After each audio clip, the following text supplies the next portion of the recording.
One final test. Karishma Dahal, can you speak something? Say hello, hello, hi. Can you hear me?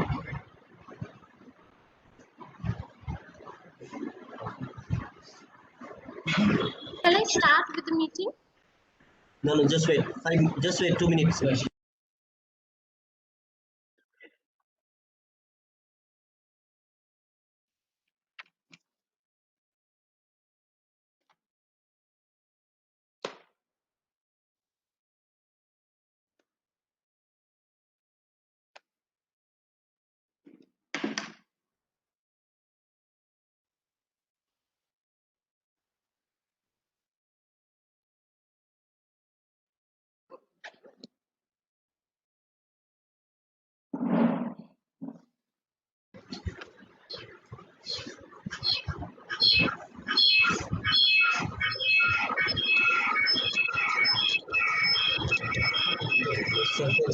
phone.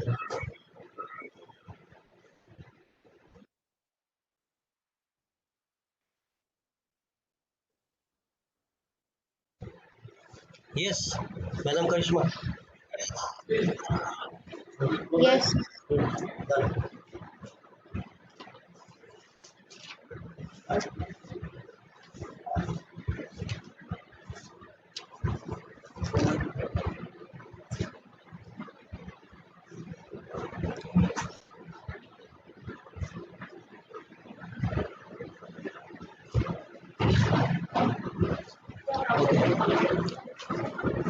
Shall I start? Yes.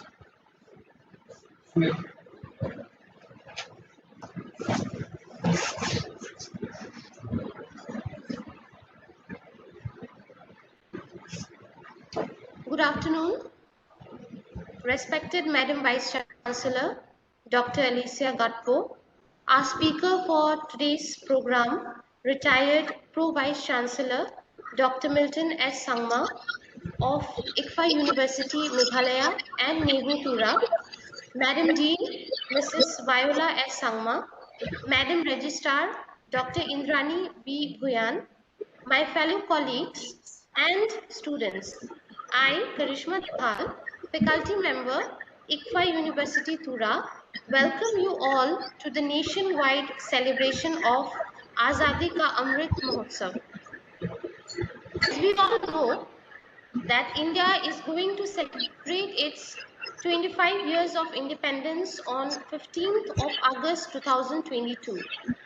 Hence, the onset of this grand occasion commemorate the struggles and challenges of our past leaders dating back to 12th March 1930, as it was on this particular day that the father of our nation, Mahatma Gandhi, protested against the steep tax that the British levied on salt.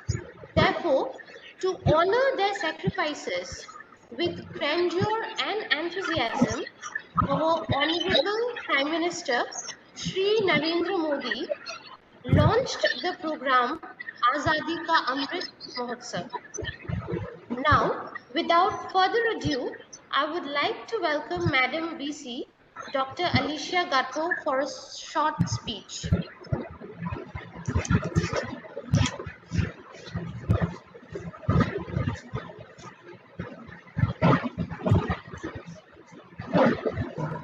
Okay, can you hear me? Hello? Hello? Yes. Yes, ma'am.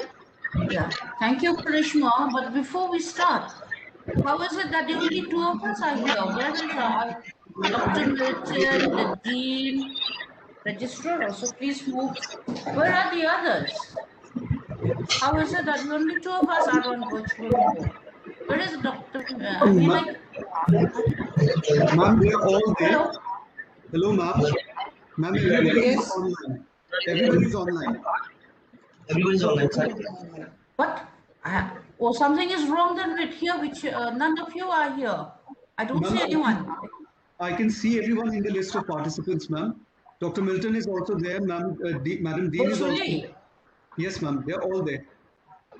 Madam, we may having poor connections, that's why. Just send a thing. Jason Richie? Everybody is online. I can see everybody in the list of participants, ma'am. I'll just come, ma'am. Just a minute. Just come. There's something wrong with the laptop, maybe. Yes, madam. We can see you now, madam. But I can't see anyone. Yes, you are visible, madam.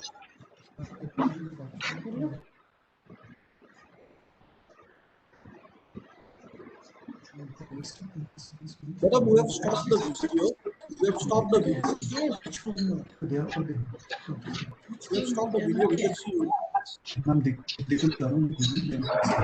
Please turn on your videos. But Dr. Milton, the dean, I don't see anyone. Oh, anyway, thank you, Karishma, for the welcoming opening remarks. Now, I welcomed with Dr. Milton Sangma this program in which we commemorate the 75th year of our independence, 75 years of India's independence. And today, actually, it's a day that happened to coincide with the launching, as to say, of the civil disobedience movement by our freedom fighters in 1930.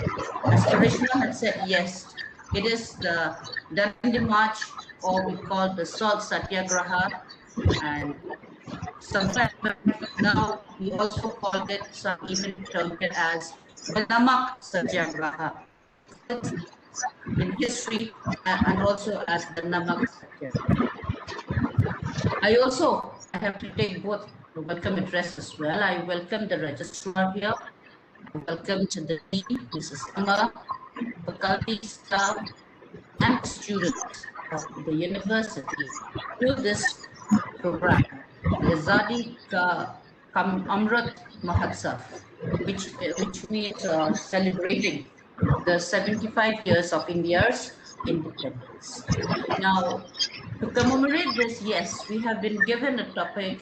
Sir will be talking on it on the unsung heroes.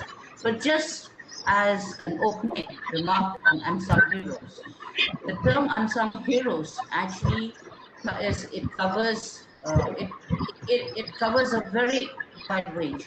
Now, who are the unsung heroes? Whether they are the unsung heroes who were our freedom fighters, or the unsung heroes of literature, those who have not been recognized, or are they the unsung heroes of the pandemic? We had a year of pandemic last year, and many of the people, they were very supportive and had not been recognized. So those also can be termed as the unsung heroes. So unsung heroes does not mean only the freedom fighters. We can take it in a wider perspective.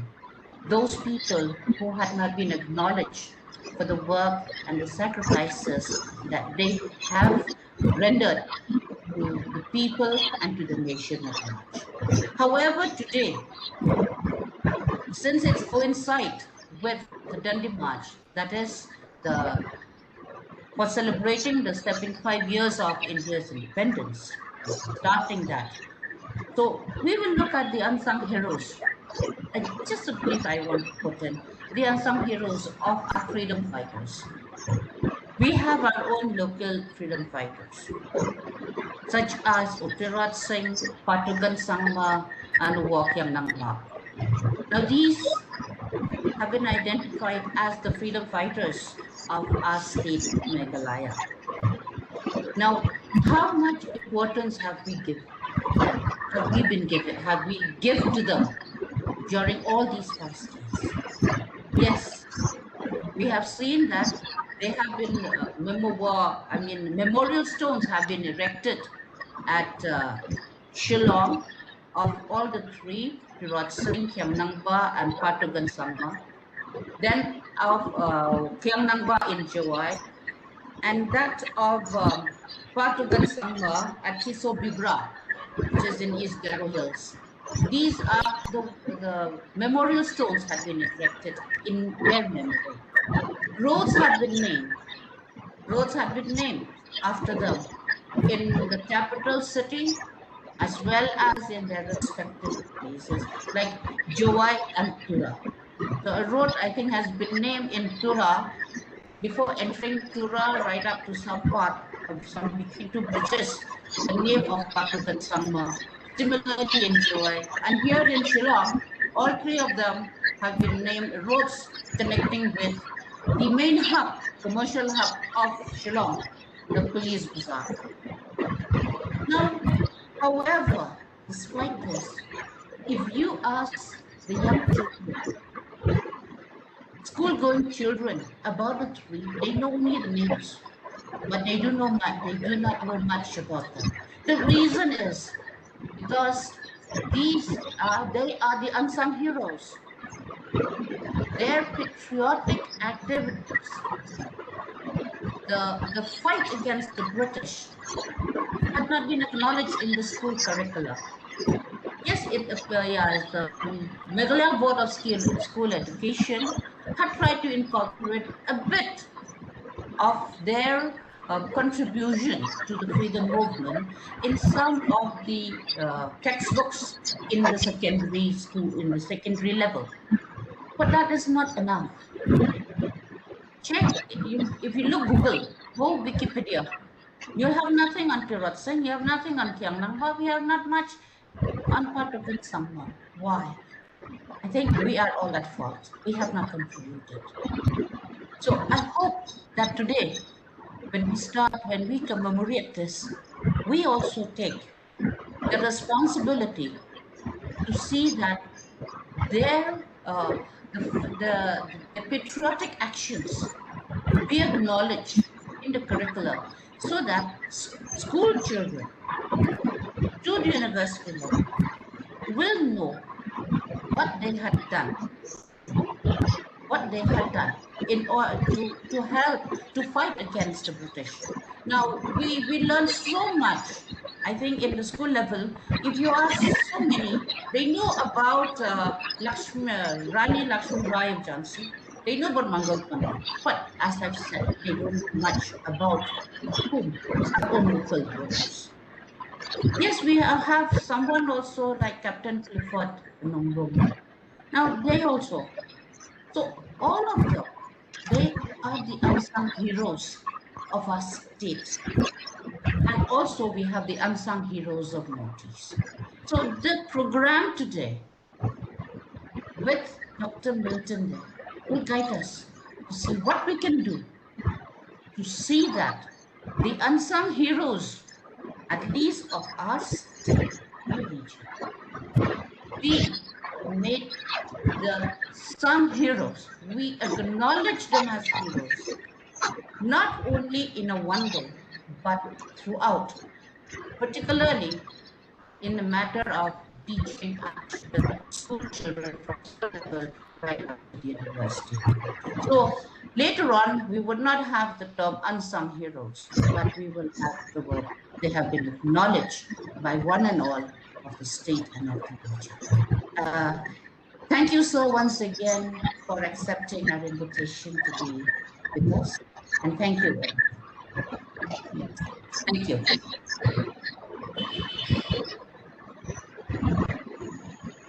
Karishma? Yes, ma'am. Continue. Hello.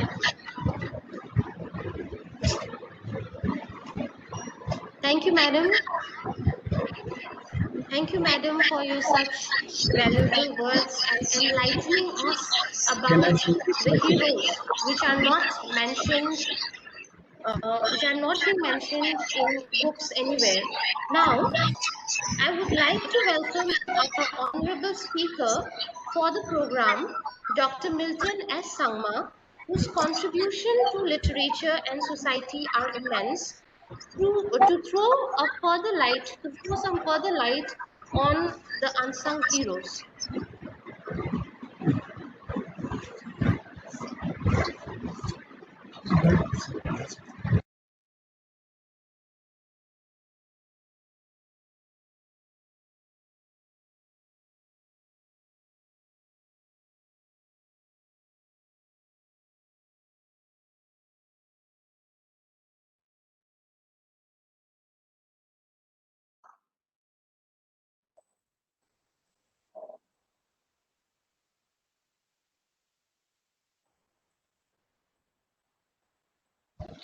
Sir, we cannot hear you. Yes, sir, we cannot hear you, sir. Please unmute. Sumit, please unmute, sir.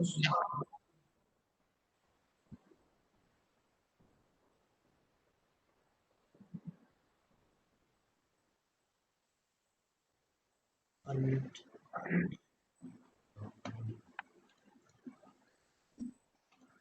Yes, sir, speak, sir.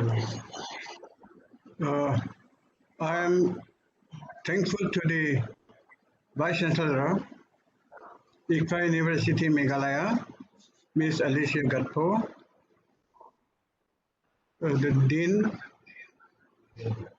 ICFA University Tura, the Registrar, the faculty members and the students for having invited me to speak on the unsung heroes of Garo Hills. It is a pleasure to appear before you all and to talk about unsung heroes, especially on an occasion like this when we're celebrating the 75th anniversary of the Indians' freedom. And as a part of celebration, today I have chosen to talk about one of the unsung heroes of Garo Hills. His name is Malsun Agatok Sangma. Malsun A. Sangma of Rondupara village in the Abeng subdivision of the Garos area.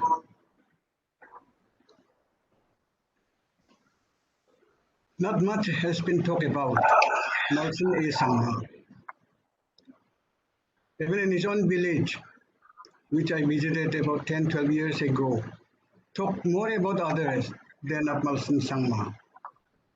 But when I have gone through the original sources of information, like the one by the Deputy Commissioner at the time, Dr. H.A. Pitt, the DC of Tura, who went there and fought against the Rondupara village and the whole Ambeng area. His reports to the Home Department in London and also the DC of Gwalpara district, the Superintendent of Police of Gwalpara and Garo Hills, they have given their own reports to the British government. And when I have gone through it, I have found that he is one of the most unknown, neglected, ignored heroes of the Garos. And so it's a great pleasure for me to introduce Malsun A. Sangma to the public about the role that he played in the fight against the British in the year 1881. Now, before I talk about Malsun Sangma and his role in the fight against the British in the year 1881, I want to have a quick survey of the political developments that took place in and around Rondupara and the whole western part of Garo Hills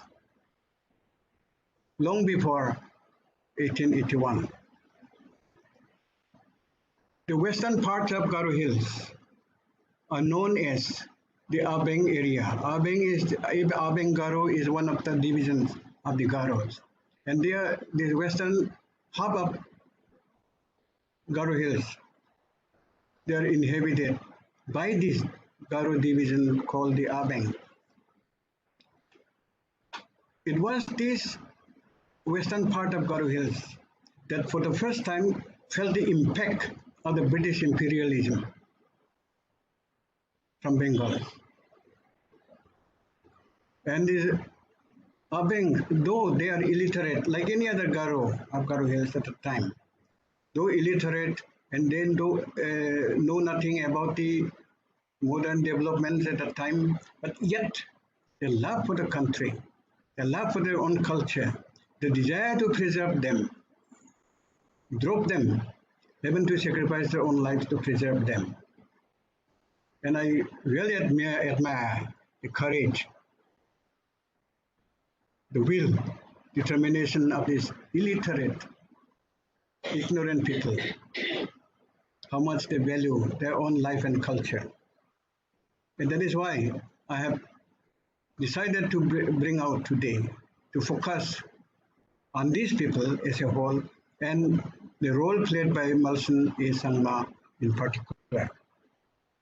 Now, as I said,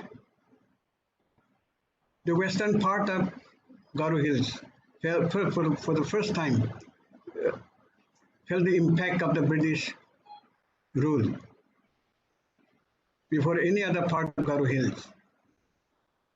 When in the year 1822 and 23, the British government imposed taxes on these western part of Garo Hills, including Rondupara village. They were stunned when they were imposed taxes. They had no custom of paying taxes because they lived in their own clan lands. Nobody was there above them. There was nobody, no authority to interfere in their daily life. But here came a time when the outside forces compelled them to pay taxes to them. It was a surprising thing for them, and traditionally, all the Nukmas or the clan chiefs, they never combined together against any common enemy. They fought if they had to, individually. But this time, when the common enemy has come, imposing taxes on them and forcing them to work for them by cutting the roads, by receiving the government officials, by carrying their baggage when they are on official tour. This made them mad against the new administration. And so, setting aside the old hostility which they had between one Nokma and the other Nokma, setting them aside, they rose up together to fight against the common enemy. And here comes the role of Malson A. Sangma when his time came to play. So, as I said, in 1822-23, the British government imposed taxes on all the houses of the Abeng areas, on the villages. On the Rondupara village, that was one of the biggest villages in the western part of Garo Hill, and they had imposed 196 Narayani rupee on the Rondupara village. They refused to pay. But in the next year, in 1822, they have increased the taxes to 200 Narayani rupees. Narayani rupee, the coins are issued by the court king in the earlier years. And in the frontier markets, that was in currency before the British coin came into this site. So 200 Narayani rupee per year was imposed on the Rondupara village. And they were stunned and they refused to pay. And so when they were defiant, the British government, especially the commissioner, David Scott, he sent one of his lieutenants, Lieutenant Bailey, to make a plan to march through these Abeng villages with the destination of Rondupara village. The Rondupara village is a very big village at that time. Of course, now there is not a single house in that old hillock where it stood.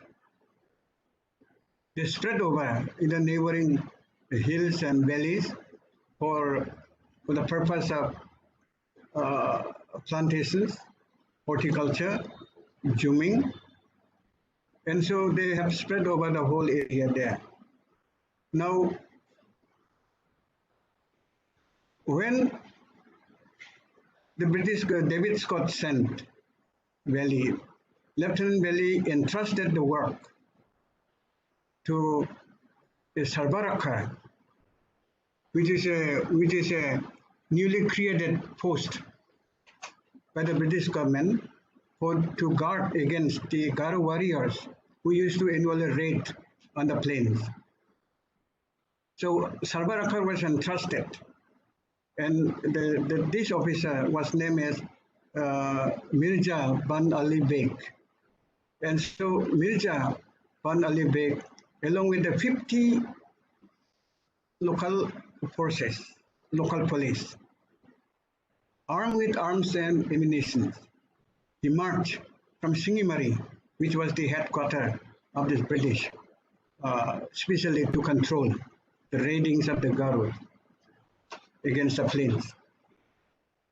So they marched in 1822 against all the Abeng villages, made all the Nokmas, and compelled them to pay the taxes to them, and also to cut the road for them whenever they visited the villages. Individually, many of the Nokmas, they had no other option. They agreed to pay. Then ultimately they went to Rondupara. There were strong objections there. There were protests. But yet, their only weapons were Mulam, the Garo sword and shield, the spear, bows and arrows, and they had no match for the guns carried by all these 50 police personnel. And so they were compelled to agree to pay the taxes. So having agreed and signed the agreement to pay taxes and to cut roads, this police force led by Mirza Ali Beg, they returned. But it was a hollow promise. Until 1832, not a single paisa was paid as taxes to the government. They evaded payment on one excuse or the other. But it was not their custom to pay any tax for their houses, for their living. It was never their practice. It was an insult for them. And so the government of the British government waited until 1832. Not a single paisa was paid to Rondupara village. And so they sent another expedition against them.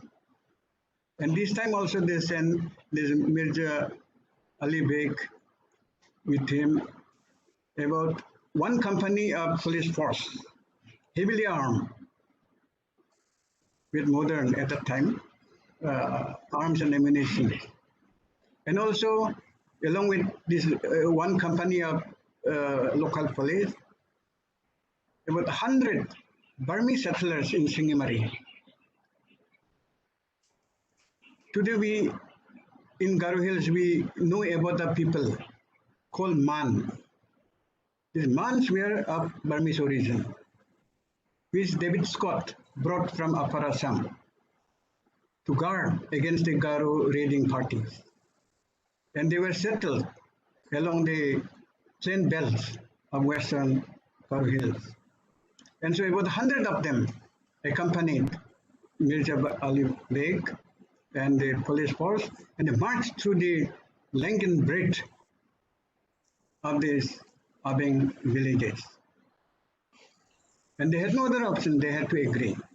And also, they went to Rondupara village. And there, the villagers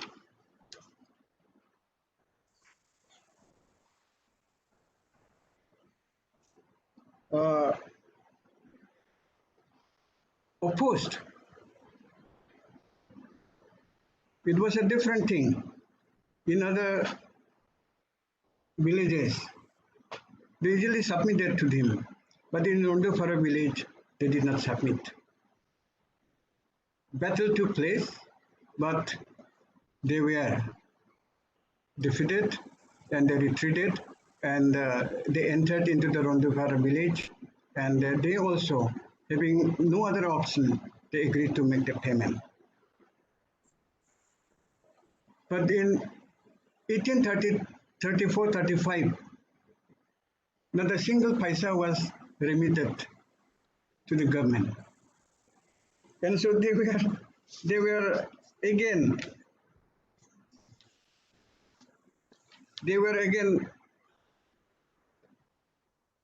uh, you know, the British government again wanted to take stronger action this time.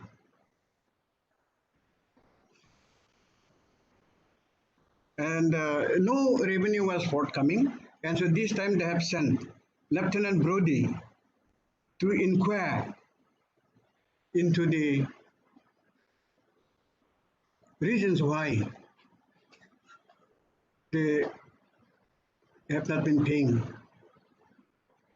the taxes promised by them. But in the meantime, as a revenge against this imposition, the people of Rondufara village, they have killed 4 Burmese Man people who strayed into the jungles, territory of Rondufara village, for shooting elephants for their task. The people of Rondufara village caught hold of these 4 Man people of Burmese origin and murdered them. It was reported to the British government about this murder. And so they have taken up this case also to produce those people who are responsible for the murder of this British subject. And they admitted that they have murdered.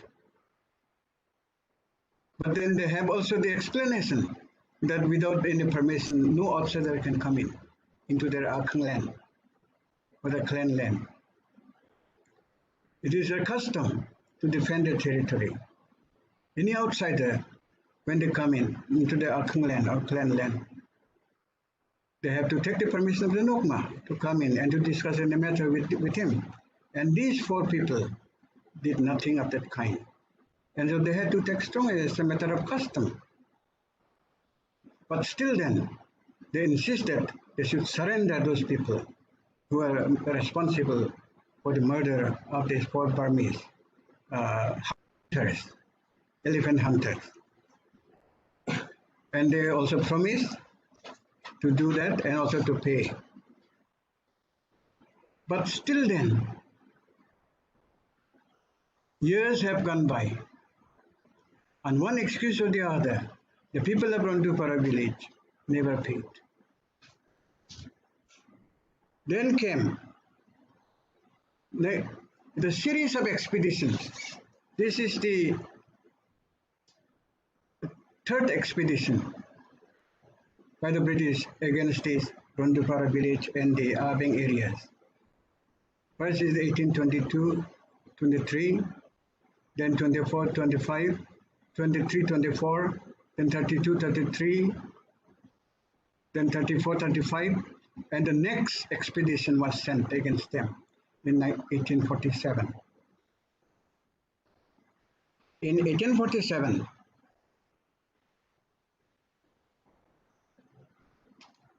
the people of Rondufara village massacred the Nokma of Risogiri village, it's Abeng village, Nokma of Risogiri village and his whole family for his attempt to collect taxes from the people. Was taken to task. All these years, Rondufara village acted as a guardian or the leader of all these Abeng villages in the western part of Karo Hills. And whenever any Nokma or any man tried to collect taxes or to compel people to help the British to cut roads or to entertain the government officials. They were taken to task by the people of Ronduvara village. And this time, they have taken action against the Nukma. His whole family was massacred. So they sent a party of sepoys on March 19, 1847. This party of police forces, they were attacked on the way by the guard of Ronduvara.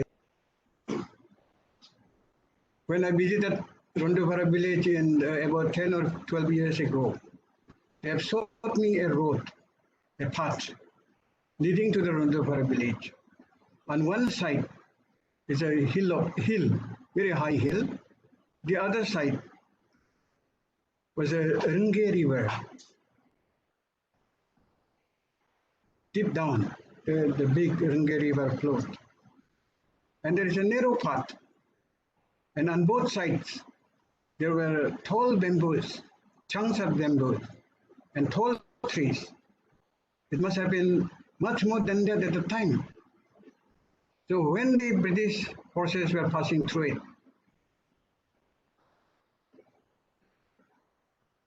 by this time, Malson A. Sangma, he became the Nokma of Ronduvara village. And when he heard about the coming of these British forces, he convened, or he summoned many of the Nokmas to come together and to offer combined resistance to this advance of the British forces. Before that, several days before that, they made preparation to meet the forces at that narrow land, neck-like land. On the hilltop, they collected large number of boulders, stones, and also the spears, the bamboos are prepared as spears. And all kinds of tricks were applied. And people were also ready with sword and shield, with spear, with bamboo, and also the whole narrow path they put on the ground, the spikes, the sharpened bamboo or wooden thing put on the ground so that they cannot walk. Because the British police forces at that time, they used to walk on barefooted, khaki pant and khaki shirt, and barefooted. Only the British officers, especially the white officers, they rode on elephants or on horses. The rest of the Indian forces, they walk on foot, and most of them are barefooted. And so, knowing this well, the people of Ronduvara village put up about more than a mile full of spikes pointed in the dark. They could not see it. And so they offered a steep resistance there. And when they reached that place, I was told, and there's in the account also the references are there. When they reached that place, people from the top of the hill rolled down the huge boulders, and quite a number of them died. Some of them with bamboo spears, from there they threw them down and it hit the soldiers. And apart from this, it was dark because it was densely populated, densely in the forested area with tall bamboos and with tall trees. It could have been that way. And I was told that there was a hand-to-hand fight between the Garos and the British police forces. And they even told me that some of the Garo who are very strong, young men, maybe Malson and his nephew, Akela Yesangma, and many others who are very strong people, they said that they had thrown out quite a number of them into the river, which is flowing down. And so these were the kind of resistances that they have put up to express, to demonstrate the anger, the hatred about the new rules that the new government brought upon them. And so here, the British government, they were able to know how much anger, hatred Garos had for this new system of payment of taxes. The Garos did not want to recognize anybody against above them. They longed for that free air to breathe, the customs to prevail upon them, not to be imposed by any new system. In a way, ultimately, the Garos had to retreat because all these ancient weapons could not match with the modern weapons. And so all the Nokmas were summoned to Rondo Para, and then later on to Bangalkata, near the Chibnang. We from Garo Hills know Chibnang, the plain bells, near Pulbari. They were summoned there.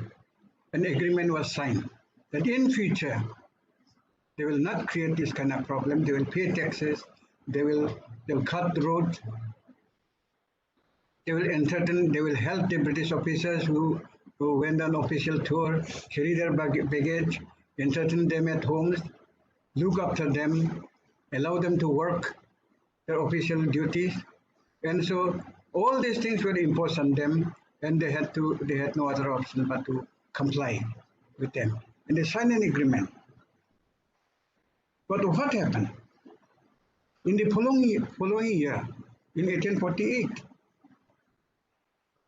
and here from here onward, we find Malson E. Sangma as a young man, as one of the inmates of Nokpante. All the Nokpante people, they are the soldiers, they are the guards that guarded the village. And on such an occasion, it is these people who have to be in the forefront. And Malson E. Sangma and his nephew Akela E. Sangma and other Nokmas, they were in the forefront of this battle. And so, even after having signed the agreement, nothing was paid, nothing was done. So in the next year, in 1848, situation became more grave than before. The people of the Malson E. Sangma, Akela, and other Nokmas, they summoned the large gathering of Nokmas. And they again, among themselves, agreed upon that they will not pay taxes.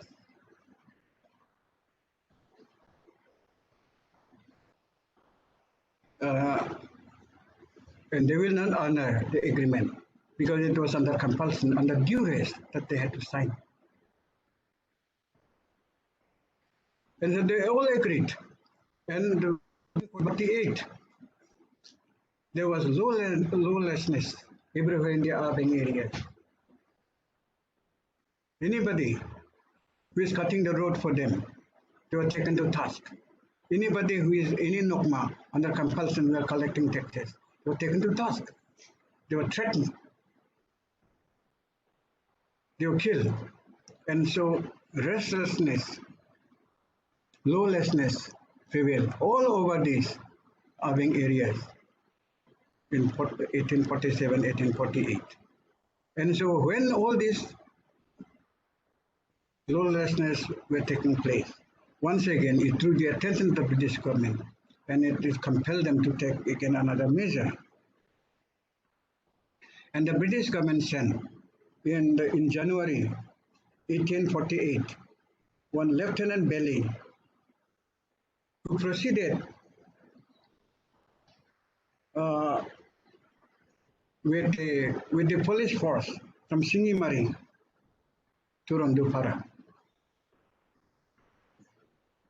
And wherever they went, they ordered the Nokmas to arrange for the laborers to cut roads for him, for his forces to go to march and to pay taxes. And they were bound to pay. And then they reached Rondupara village, where they declined. And so it was arranged. They were again summoned to Bangalkata at the Chibnang area site. Now the bazaar is there. All the Nokmas, when they were reminded of the agreement they had signed earlier. And they agreed. But in their heart of hearts, they never went by what they have done. So in this way, series of expeditions were sent to the Abeng areas just to pacify them, to bring them under subordination of the British rule. But yet they were defiant. It is when we go through the original reports sent by these officials, you can't help shedding your tears. How much they love their country, how much they love their own independence, how much they love the free crystal water which was contaminated by the forces, British forces, who were staying there overnight, 2 days, 3 days, and contaminating the water. How much they love the land they live, how much they love the culture they practice. And all these are going to be distorted with the intervention of the foreign power. And so series of expeditions were sent to them, but yet their hearts were never changed. Now we come to the last struggle with these people of Rondupara. They fought against the British foreign rule. It was in the year 1881. Now the reason behind this trouble in 1881, this is the last struggle with the Abeng under the leadership of Rondupara village and Malsun A. Sangma and Akela A. Sangma. Under them, this is the last struggle which they have taken. Now the reason for this was that in the 1879, the Jamindar of Mechpara at Lokhipur, Jamindar of Mechpara, he has sanctioned 1,800 rupees to the Garo Hills District Fund for the construction of a road from Tura to Chibnang, or Bangalkata they call it, for the construction of a road from Tura to Plain Belt, so that there will be easier communication between the hills and the plains.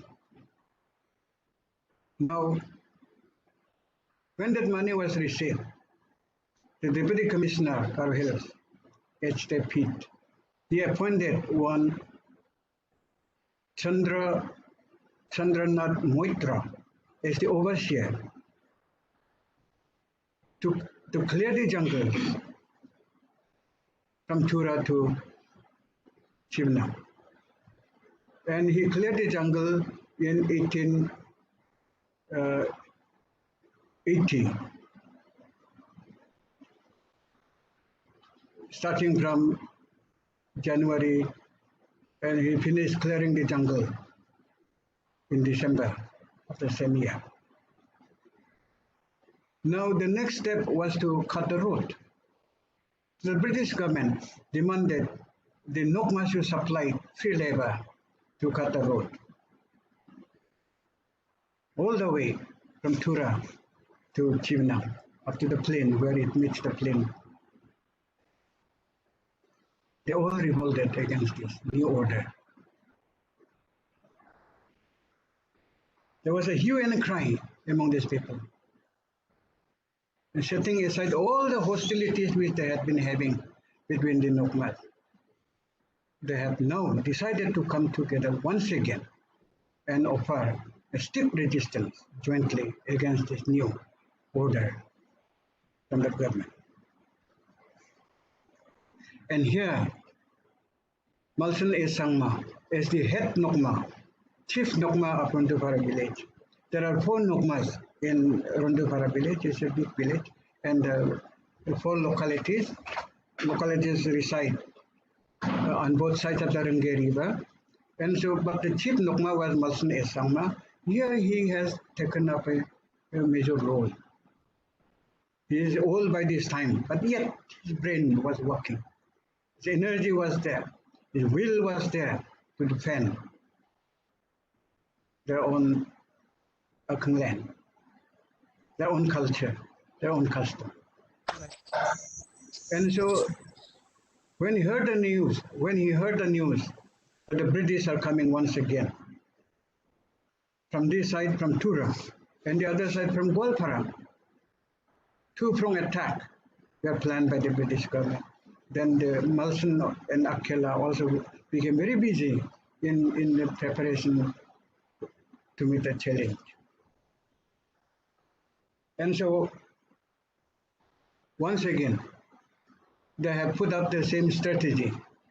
Malsun planned it, again to collect the borders and the hillocks from Xingdang side also to meet the challenges of the police forces from Golpara side and this side also. And then he had understanding with the Nokmas. And so in this way, all the preparations, the brain behind the defense against the British was Malsun A. Sangma. Although illiterate, ignorant, but yet his love of country, his own land, made him such a hero that he became the British government dubbed him as the topmost leader of this combination of Garo Nokmas. And he put his own nephew, Akela A. Sangma. He is also one Nokma of one of the localities of Rondupara village. He put him because he was younger, he was strong, he was healthy, he was a 6-footer. And so he put him as the commander-in-chief. And so other Nokmas combined together. And so in this way they made a plan. That is why I have decided to focus, to project Malsun A. Sangma for his courage, for his diplomacy, for his skill in organizing. And I have found him really a true patriot, true hero, still unsung. There is no book yet. There are only slight references in the British authors, books written by the British officers. I have tried to collect and I have brought out books. One in English and the other is in Garo. And there, while writing, I have found that these are the real true patriots of the Garo community who even cared more for their own culture, preservation of their culture. Value them more, even their lives. They did not care much about their own lives more than they care for the preservation of their own Akhang land and their own custom and tradition.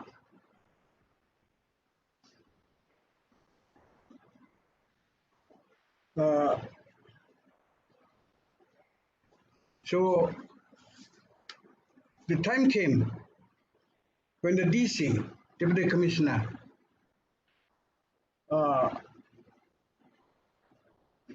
Major H.A. Pitt, along with 100 police force he gathered 100 police force. Each police force was given 60 rounds of ammunition to be carried under purchase. 100 police force. For 10 days, he calculated. In 10 days, you will be able to subjugate all these Garo rebellious Nomads. For 10 days, he carried the ration and engaged 207 coolies to carry all these rations, all these arms and ammunition, and everything that is required. And so altogether, more than 300 people marched from Tura. And in March, they started from Tura on the 13th of March, 1881, with 100 police force and 207 coolies, with all the rations, all that is required. And the first day they marched from Tura, and they reached only Alagiri. Alagiri is Rongram. And then by the road which we go today to Dadengri, they followed along that line. And by 17, they arrived at Rondupara. And every day, every hour, every time he crosses any village, he would call upon those people, the head of the village or the Nokmar, to come and to surrender all their weapons. Many of them fled to the jungle, seeing them coming with all arms and ammunition. Bugle was played whenever they entered the village to indicate that the great force is coming to the village. And at the sound of the bugle, the children, the women, and the young people, they used to run away. But the strong people, they stayed there and interacted with them. And many of them had no other option but to surrender. So in this way, they proceeded from 13 to 17, they arrived at Rondupara village. In Rondupara village, they offered resistance, but then they were no match. But because meanwhile, they have also asked the Deputy Commissioner of Gwalpara district, and he, along with his SP, Superintendent of Police, they also came from that side with 50 police force armed with arms and ammunition. So from both sides, they were pressed, and they had nowhere to run away. They had to surrender.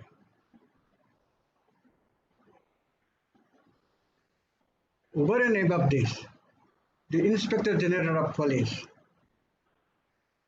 there was only one Inspector General of Police in the whole of Assam at the time, from British time. He came to oversee what was going on here. And he was, that Inspector General of Police, IGP, he was no other than the first Deputy Commissioner of Garo Hills, Captain W.J. Williamson. He became the Inspector General of Police. And all the way he came from Guwahati to Rondupara to oversee. And so all these people, 50, 60 people from Gwalpara and more than 300 people, they all camped in Rondupara village and made Rondupara as the center of their activities.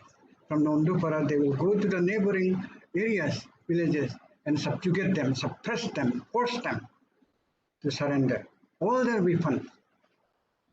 And when they arrived at Rondupara, they entered into Malsun A. Sangma's house. All the people, children, women, and all ran away. But Malsun, he stood the ground. He sat down in his courtyard along with few of his followers and met the Deputy Commissioner, Major Pete. Major Pete recognized him and he came forward, but nobody paid any attention to Deputy Commissioner, to SP, and other officials and guards. They just simply sat down normal. They did not pay attention, they did not say hello or anything, good morning or anything, nothing of that kind. But then, Major Pitt, Deputy Commissioner also, he was a seasoned Deputy Commissioner. He knew how to deal.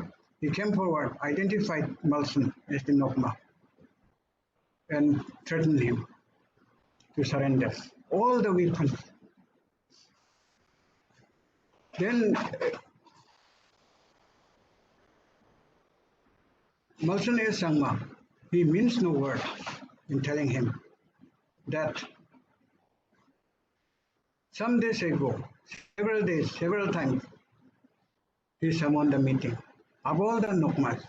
Thousands of people attended, and they all together decided to oppose the coming of the British government. And so he could not influence them to change their ideas. He had to go along with them. I had to go along with them. And so that was how he stood his ground. But then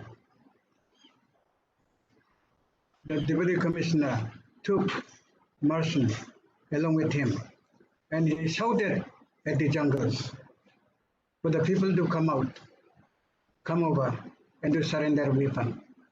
He went around to all the localities of Rondupara village and shouted at the jungles.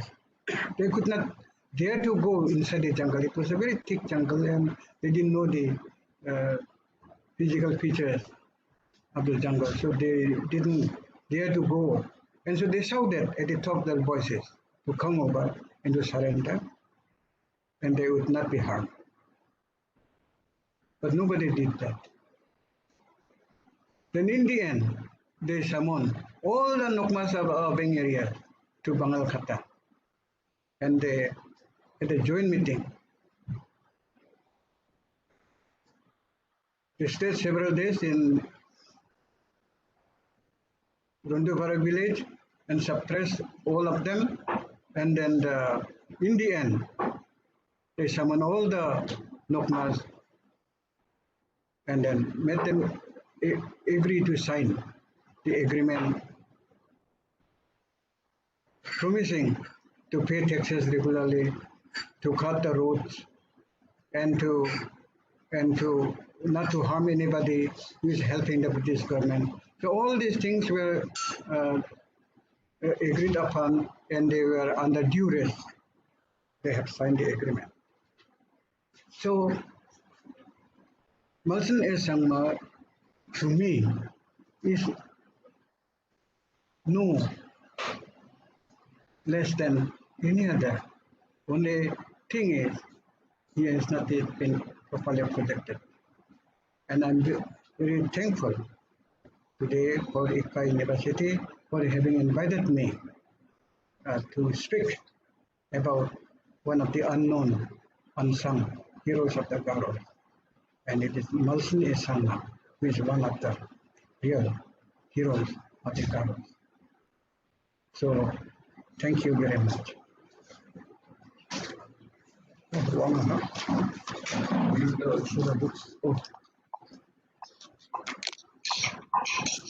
We find ourselves very privileged that Sir had spoken such great words and make us and enlightened us about Malson A. Sangma, his struggles, his challenges, and the fascinating story of Rondupara village.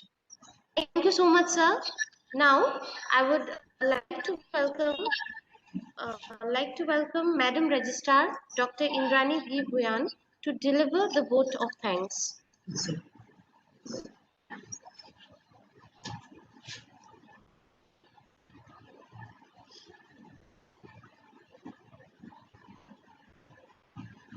Hello, am I audible? Yes, ma'am. Am I audible? Yes, ma'am. Okay. Last comes the vote of thanks. I'm actually very, very thankful to our Vice Chancellor for having taken this up. This was a letter that we received from the government day before yesterday, and I'm really thankful to her for having contacted Sir to enlighten us about the unsung heroes of our little state of Meghalaya, and more so about from Garo Hills. I'm actually thankful to Sir for having made it to the campus and for enlightening us. Thank you so much, sir. Thank you so much. Had it not been for you, we would not have learned about Malsan Sangma.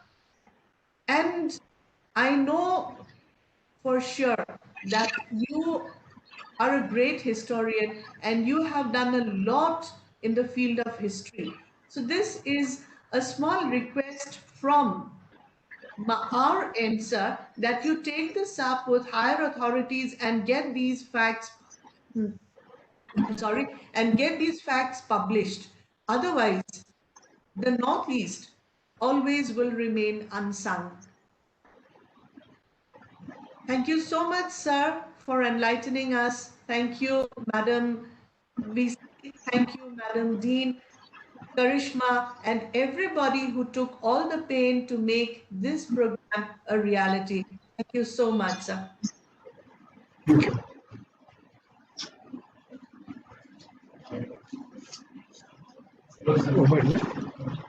Sir wanted to showcase this book. This is the book that I have written about Tondupara village. All these engagements with the British.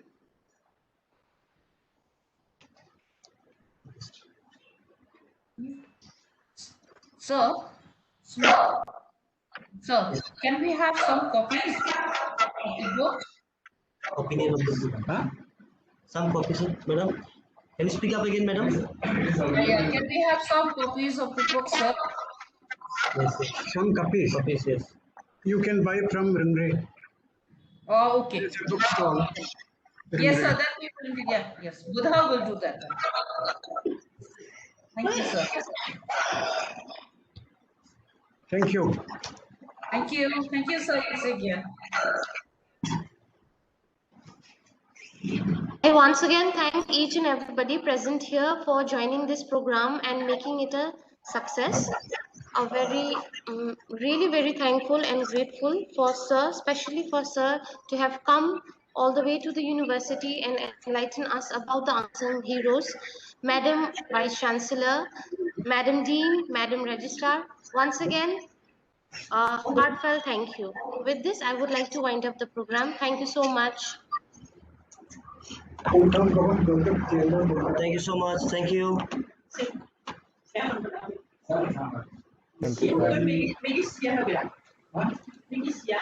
Siapa dia?